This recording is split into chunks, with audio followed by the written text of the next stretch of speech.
दीवार पर टंगी सास। पंजाबी में कहावत है, सास चंगी होवे या ते दीवार ते टंगी होवे। संगीता की शादी भी एक ऐसे ही घर में होती है जहां उसकी सास दीवार पर टंगी होती है। ससुर और पति शादी के पहले दिन उसे सास के फोटो के सामने ले जाते हैं, जहां ससुर जी कहते हैं, बेटा बेटा संगीता, ये तुम्हारी सास थी, बहुत नेक और भली, लेकिन थोड़ी गुस्सैल थी। गुस्सा आने पर सब तहस नहस कर देती थी, पर अब ये इस दुनिया में नहीं है। हाँ संगीता, माँ होती तो तुम इनकी कोई बात टाल नहीं सकती थी, वरना तो माँ घर में भूचाल ले आती। संगीता मन में खुश होती है कि अच्छा है कि ऐसी औरत अब इस घर में नहीं है, लेकिन दिखावे के लिए वो जैसे ही सास की फोटो के सामने हाथ जोड़कर खड़ी होती है, ये क्या? सास उसे देखकर मुस्कुराने लगी। संगीता आंखों को मलकर एक बार फिर से देखती है, लेकिन फिर सास के चेहरे का भाव, भंगिमा यानी एक्सप्रेशन बिल्कुल बदले होते हैं। वो अपने पति और ससुर को कहती है, माँ की तस्वीर तो स्माइल कर रही है। ना ना बेटी, ये कैसे संभव है? जरूर तुम्हें कोई गलती हुई होगी, ऐसा कैसे हो सकता है? लगता है तुम शादी की सारी फॉर्मेलिटी करते करते थक गई हो, तुम्हें आराम की जरूरत है संगीता। खैर, सारे संगीता की बात को इग्नोर कर कमरे में चले जाते हैं। वैसे सास की फोटो पर एक्सप्रेशन एक के बाद एक बदलते ही रहते हैं।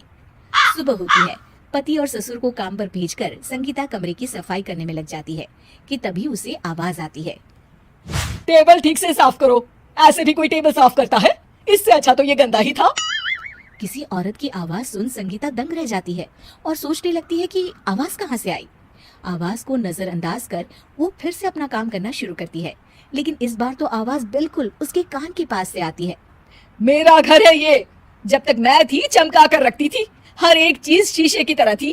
तुम्हें तो ना सफाई आती है ना कुछ पता है। क्यों तुम्हें मेरे घर की जिम्मेदारी दे दी गई है? पता नहीं तुम्हें मेरे बेटे को क्या दिखाई दिया।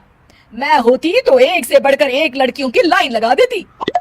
अब संगीता को समझने में देर नहीं लगी कि ये आवाज किसी और की नहीं बल्कि उसकी सास की है, जो दीवार पर टंगी है। वो उसके पास जाती है और कहती है, नमस्ते सासू माँ, मुझे तो कल ही लग रहा था कि दीवार में कुछ काला है। वो दीवार नहीं, दाल होती है पगली। सही पकड़े हैं सासू माँ। तो क्या हो गया आपको जो आप यहाँ भी चैन से नहीं बैठी हैं? सुना मैंने आपका व्यवहार काफी गुस्से वाला था। चुप रह तू, ज्यादा बकर बकर ना कर। घर का काम करना तो आता नहीं, आई है मुझसे बहस करने। हाँ देखिए सासू माँ, मैं आपसे साफ साफ कह देती हूँ, मुझसे पंगा लेने की कोशिश मत करिएगा। तभी पीछे से संगीता का पति आता है। अरे संगीता, किससे बात कर रही हो? कौन है वहाँ? संगीता की सास की फोटो फिर से पहले जैसी हो जाती है। आपकी माँ से कह रही थी कि मुझे काम करना आता। अरे संगीता, माना सास के ताने हर बहू को अच्छे लगते हैं, लेकिन यहाँ तो माँ है ही नहीं, तुम तो फोटो से ही। तुम भी लाजवाब हो संगीता। किसी को विश्वास नहीं होता कि संगीता अपनी मरी हुई सास की फोटो से बात करती है। वहीं आए दिन संगीता की सास संगीता को किसी न किसी बात पर आते जाते ताने देती। संगीता को भी अब सास के तानों और उनसे बात करने की आदत हो गई। वो कभी खानदान की कहानी तो कभी तीज त्योहार कैसे मनाए या किसी व्यंजन की रेसिपी सास से ही पूछती।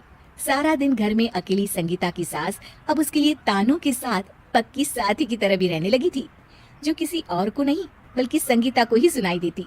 तो देखा आपने, सास बहू का रिश्ता हर रिश्ते से ऊपर होता है, फिर चाहे वो खट्टा हो या मीठा।